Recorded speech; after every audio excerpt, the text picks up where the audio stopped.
Welcome. Today, we're responding to a question that came in through email requesting a video on how to help vegetarians get enough protein. First, just as an FYI, this is a presentation for educational informational purposes. Nothing constitutes medical advice, consultation, recommendation, or diagnosis or treatment. Okay, so how much protein should we get, regardless what our diet is as a vegetarian or a carnivore or an omnivore or whatever?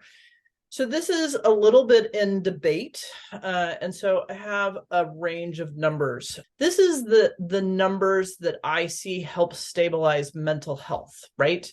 And this was based on this 0.8 grams per kilogram per day. So this is how that was calculated. The leading research on how much protein that we should be getting, because these numbers were set up 100 years ago. Probably a more realistic number is this 1.2 grams per kilogram. And this is particularly true for athletes, people who are thinking about reproducing, having children, and people over 50 to 55, because we start losing muscle mass. So that's not everybody, but that's a lot of everybody, right? So there's a range here. And so here's the range. And we need to at least make sure we're getting into this minimum range. And often with vegetarians, what I see is they are not, because it's challenging. So why is it challenging? Well, the density of amino acids compared to meat is lower. There's some exceptions. Soy is particularly high, but you can't eat soy all the time because then you have absorbability issues. And so not all proteins are absorbed the same for different individuals. I do really well on red meat, where I have a friend, like, she can't even touch red meat, right? And so we all have different absorbabilities. The other problem with a lot of the vegetarian sources, particularly like the beans and grains, is that the protein is tightly bound to a fiber.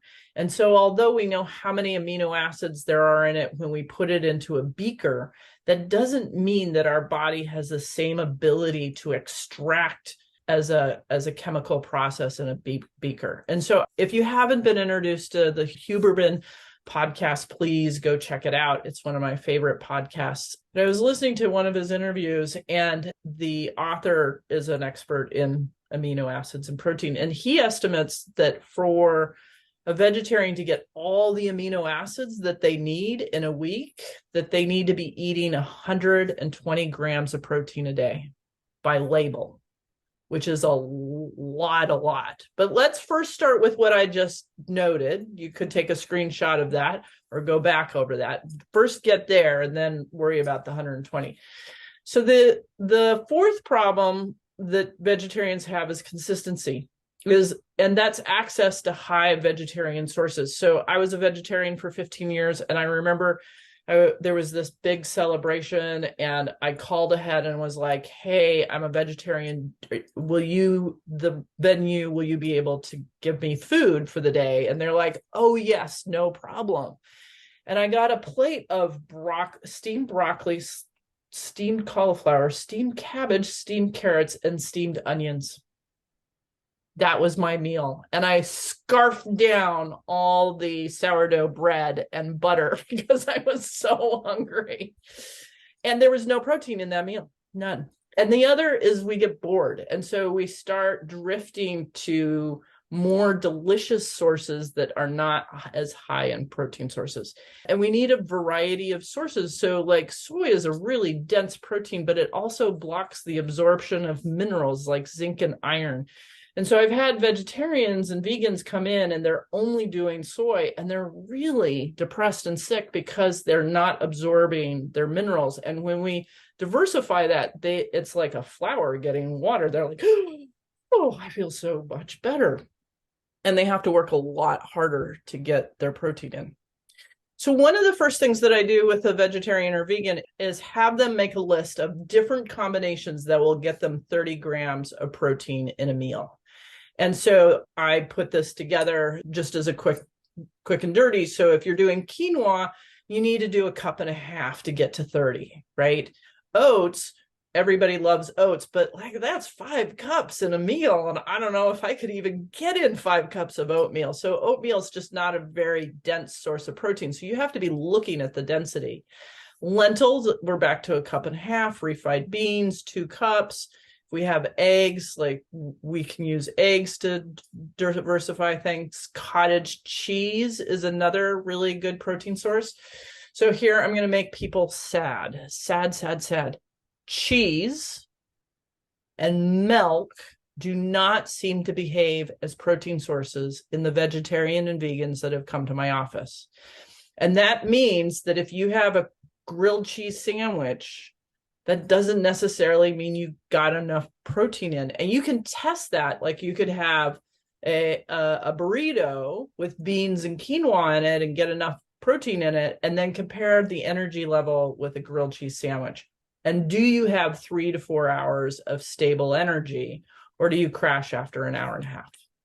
And so the last one that comes up consistently, and it's such an interesting discussion, is that mushrooms are really high in protein, and they have a high percentage of protein or amino acids in it. But that doesn't mean there's high value in it. And so for you to get 30 grams of protein, you'd have to eat 10 cups of mushrooms. And if that's possible for you and you feel good, awesome. So the other thing that often happens with vegetarians and vegans is that they need to supplement, and they need to supplement with protein powder. And so the most absorbable and tasty protein powder is whey protein powder, which comes from milk. And so obviously the vegans are not going to be doing that. That's my preferential for the vegetarians. And then rice protein, soy protein, and pea protein. Honestly, like the number of people who are not absorbing pea proteins is shockingly high. And so it is my last preferential protein powder. So here's a basic schedule for the vegetarians or vegans, right? So you could do 2 to 3 eggs, piece of toast, and an apple, or a protein shake with protein powder. And then you want to have a handful of nuts because you want to eat every 3 hours to just stabilize that blood glucose to help with the mental health and energy. And so you're going to have a handful of nuts. I like peanut butter, so I just do a spoonful of peanut butter. Cottage cheese, because it's so dense in protein, is a good source. And then coming up with delicious lunches that have enough protein. And so like quinoa tabbouleh, which is one of my favorite ways to do tabbouleh, that's 1.5 cups, and then some hummus, which gets us to 40 grams. And I'm kind of okay with that because, again, we want to be pushing that protein levels pretty high. But then back to the snack. And then for dinner, you could have a firm tofu, pack of cards, and you could stir fry that or bake that, and then having some veggies.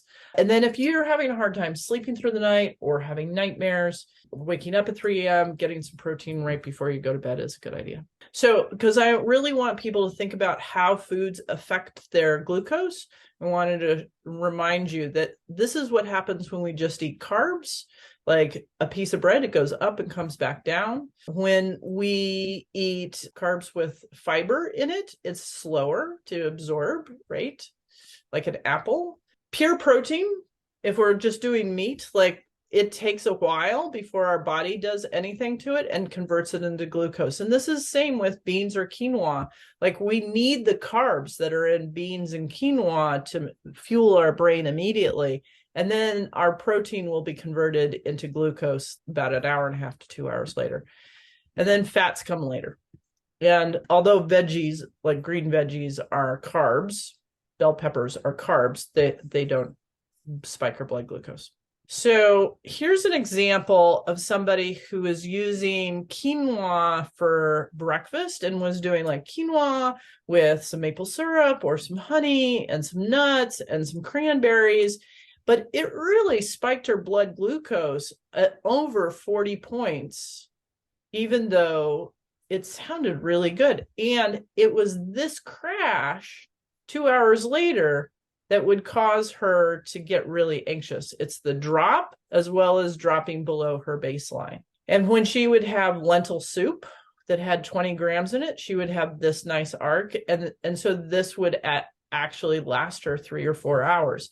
And so paying attention to like, what is the carb to protein ratio, and maybe getting a continuous glucose monitor to see how different foods affect you would be really effective. And that is our short little video for the day. If you have other questions that you want me to answer, please email us or put comments in the YouTube below. Okay, thank you.